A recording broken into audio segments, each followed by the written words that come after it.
Белсенді Сүйіндік Алдабергеновтың үйіне таңертең полиция келіп, Бостандық ауданы ішкі істер департаментіне тергеуге алып барған. Оның сөзінше, тергеушілер Қазақстанда экстремистік деп танылған ұйым өткізуі мүмкін митинг жайлы сұрақтар қойған. Сен ана ДВК-ның программаны білесің ба? Не туралы жазаты бар? Жоқ дедім. Сен Аблязовты танисың ба? Лично. Жоқ, танымайым дедім. Сондай сұрақ болды. Ештеңе бермеді. Мен сұрадым, протокол бересіз ба?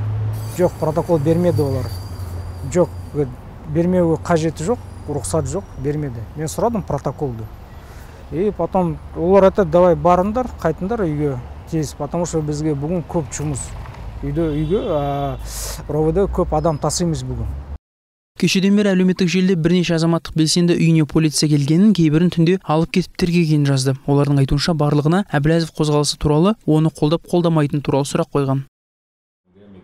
Құқық қорғаушы Сергей Дуванов экстремистік деп танылған ұйымның жиынына қатыспау туралы ескерту заңсыз емесін айтады, бірақ ол бұл шаралар қорқытып үркіту сипатында жүреді дейді.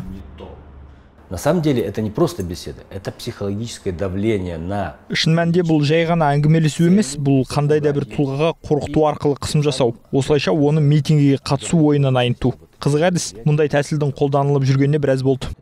Интересный прием, и он в полной мере у нас в Казахстане давно уже используется. Азаттық тілшілері белсенділердің не үшін тергеліп ескерту алып жатқанын білу үшін ішкі істер министрлігіне сауал жолдады. Ал Алматы қалалық ішкі істер департаментінде белсенділерге сұрақ қойған тергеушілер де жағдайға қатысты комментарий берген жоқ. Айгын Қалмұрат, Азамат Жанқатов, Азат Ньюс.